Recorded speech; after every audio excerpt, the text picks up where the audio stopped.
was inevitable that we would have to face what we're facing right now, but there are a lot of challenges connected to the awakening process, obviously.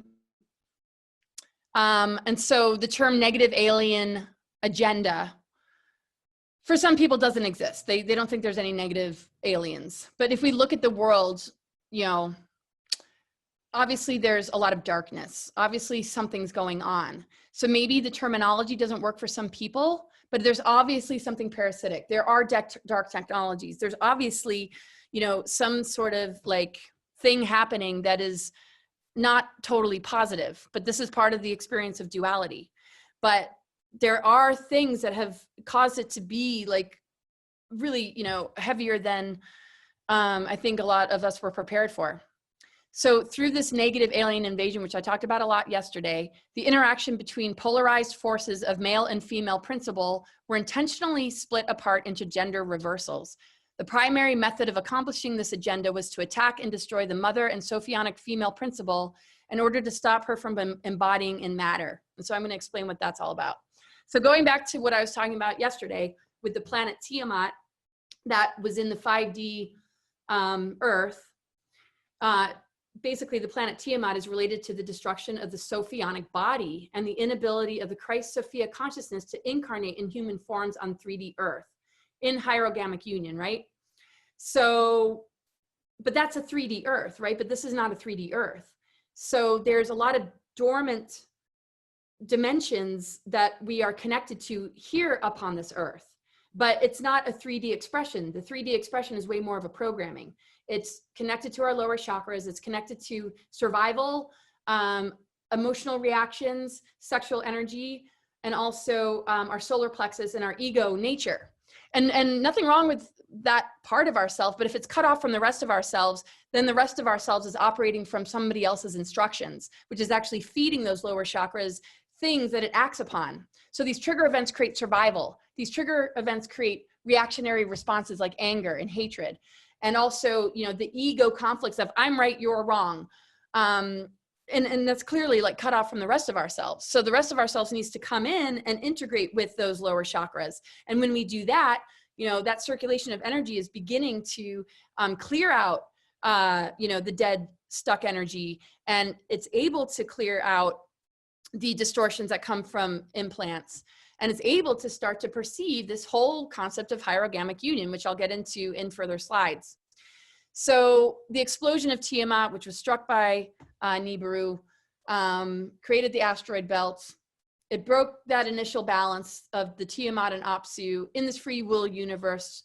You know, this misuse of power was behind that, and the imbalance of the masculine and feminine, which has stepped down into tyrannical rulership and the patriarchal program that's impacted both genders.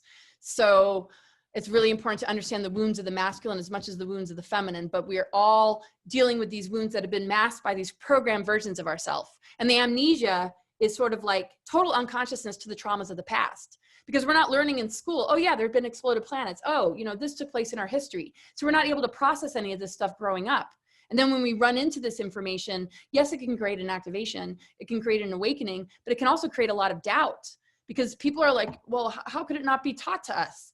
Well, it's very, very troubling to wake up to the reality that these mind control programs are embedded in our culture, in our religions, in our political world, in the entertainment industry. And it's very obvious that it's in our commercials. It's definitely on television. I mean, and the news is the worst part of it, the mainstream news. So the female consciousness of the planet Tiamat was Sophionic. So when she exploded, her consciousness descended into a collective form body, which is known as the Akamoth. So through, you know, studying like Keelan, it's like I wrote a lot about this. I wrote a book about this kind of thing before I came across this information.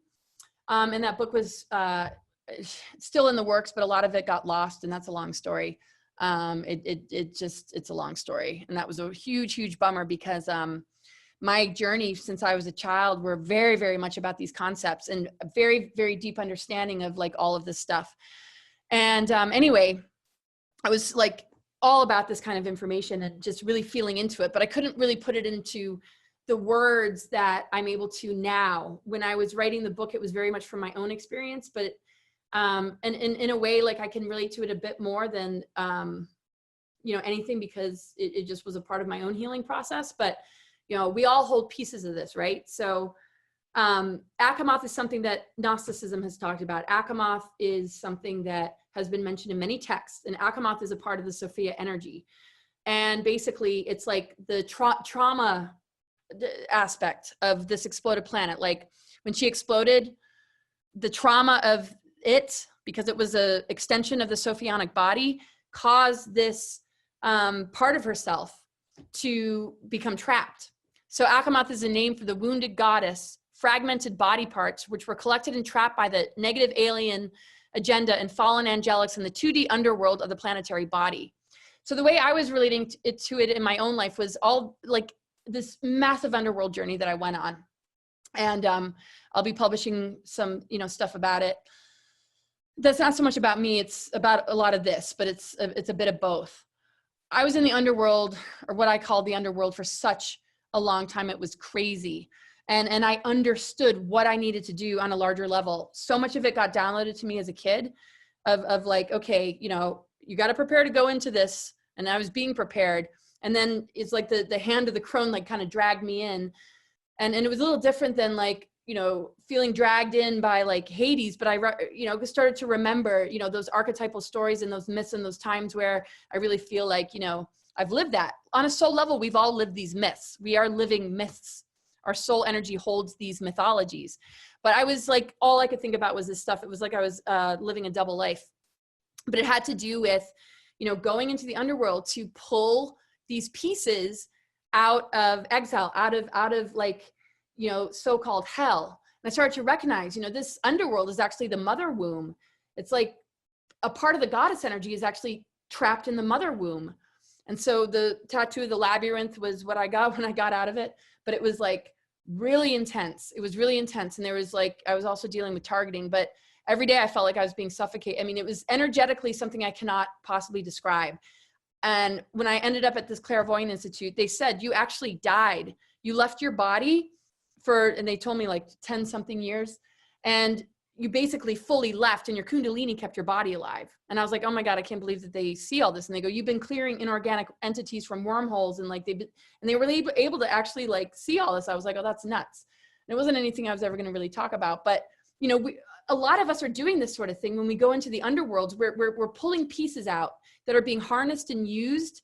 And that's what the whole like shift is all about, is getting those aspects of ourselves out of hiding, out of exile, out of being bound to the underworld, which is the womb energy, you know? So when we're stuck and we're not able to manifest things in our life, it's because there's some sort of gatekeeper or somebody or something that's standing in the way. So as much as I felt the crone encouraging me, I did feel those dark energies, and they are gatekeepers, and I was running into them in my life. One of them was connected to the Mars recruitment.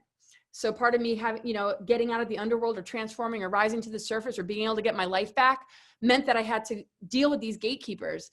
One of them, well, a whole group of them were wanting to steer me off planet and take me off planet with a target date of being 2012. And it started in 2006. I talked about this yesterday. I'm not going to get too much into it. But when I just couldn't stand it anymore, and just like not being able to emerge and feeling stuck and feeling all this weaponry on me, and I just gave up, that's when I was face to face with the Mars recruitment. But there was also other characters I had to deal with. But I realized, you know, these are the gatekeepers that I'm meeting in human form in order to get my power back. And so this happens in our lives. We meet certain people for a certain reason. Sometimes it's to end agreements with, sometimes it's to be able to see through and see, wow, okay, that's a plant, that's a sabotaging influence, or wow, this person's being used to take me or capture me or take me somewhere I don't want to go. I mean, this is part of like how we heal though. And this is what we're required to do on the planet, is face these difficulties and face these gatekeepers, and then be the spiritual athlete that's able to cross over that barrier, leap over that hurdle, knock down that wall and say, you can't have me. I do not consent. So when I was being encouraged to go off planet and go to Mars, I had to stand up to all of them. And they were all like a group of men connected to alien technologies. There was a branch called the Aviary connected to MJ12, connected to these timelines of colonizing Mars. And it originated, or the information exchange happened in Eisenhower's administration. And then Eisenhower was briefed that he would have a descendant that would do what he couldn't do, and just all this weird stuff. And I'm like, okay, trying to take it all with a grain of salt, and all these different things coming at me constantly from outside. But like, to me, it was a part of the inner work. And part of the inner work I was doing was to break free of, you know, this dilemma that we've been in, of having this false programming running the show and giving us false gender identities. So the patriarchal programming has been something that, you know, people have run into. Doesn't mean that they emulate it completely and totally, but it's a programming that's in our society, and it's passed down generation to generation. And it basically has kept a portion of that divine feminine, you know, in the underworlds. And I'll get into that more. And it's captured the male energy and twisted their ego around to be a controller, or to be, you know, sort of an authority. And not everybody's like this, but they've been pushed upon us. And we see the way that is with the government structure, with the way that religion is, with a male-dominated, I mean, it's a male-dominated system. So I'm all about balance. I'm not into the feminine taking over, but the need for that balance, the need to resurrect these aspects of the feminine, to reunite with the higher aspects of the masculine, to then break the programming of the false king of tyranny, the patriarchal controller, and the victimized and exiled feminine power and wisdom. So this is all a process of this greater alchemy that we're all part of in this healing process, to restore the sacred union and to restore this broken and fragmented creation that has exploded planets. These exploded planets represented the masculine and feminine in harmony. And the Atlantis to Lemurian energies that began to become more and more imbalanced and leaning towards, you know, these particular programs were just stepped down into this particular physical density. So this is what our inner work is all about, is recovering from that, recognizing these programs. The Saturn moon matrix is a huge part of those programs. And what they've done to us is, you know, given us like a false sense of self.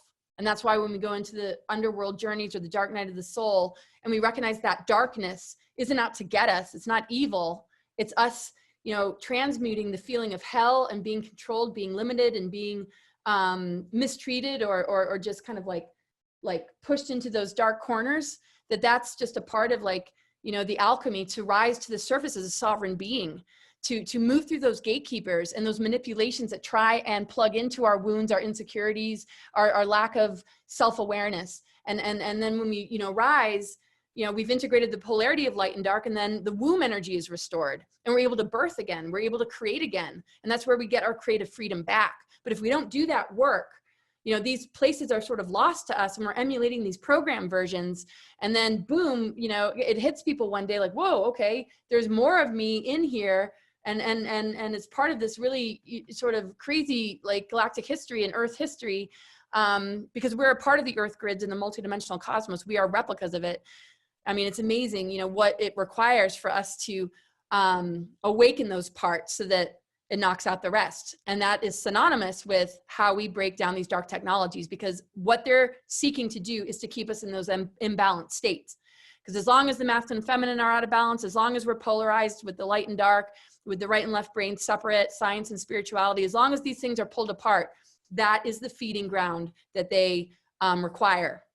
And that feeding ground is, you know, yeah, I mean, the root of it is imbalance, and how that opens a portal for these warring energies to say, oh, wow, that's an imbalanced world. I can suck on this, I can feed on it, because it's not conceiving anymore. It's not relating anymore. That energy circulation is broken, and that wound or fragment is literally allowing these things to hook in.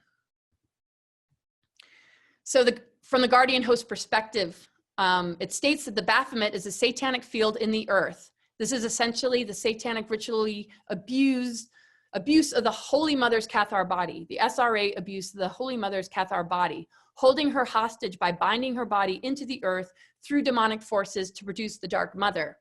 So we see this throughout history with how they would, you know, treat women or burn women at the stake, or, I mean, obviously the feminine energy has been attacked, and it's been kind of dragged into all that, the masculine as well, sending them off to war, teaching them not to cry, you know, just these things have been imposed upon us. So the abuse of the feminine has become like a trauma and like almost a fear of letting your light shine, because it's like, will I be punished? Will I be like hung? Will I be persecuted? I mean, the history is so old. I mean, there's story upon story upon story, and things that, you know, we don't even know about that are major abuses to these, you know, divine representations of self. And yes, you know, the masculine, like I said, but the fact that there has been sort of this feeding on the trauma is what we're breaking. And so this is the source of ancient pain held in the planetary body when we lost our true mother, and it's felt in all lineages of the Holy Mother, the Cathar lines, the Mary Magdalene, Sophias.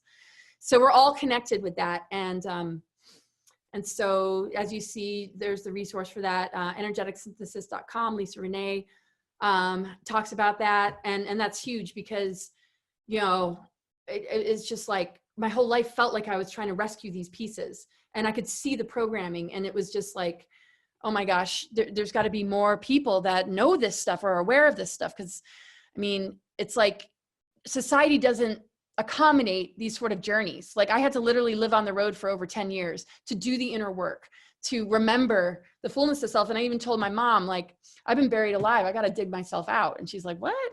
And so, you know, we can see that we all carry this. We all have this divine template within ourselves that needs us to resurrect it, needs us to bring it back up, needs us to do whatever it takes.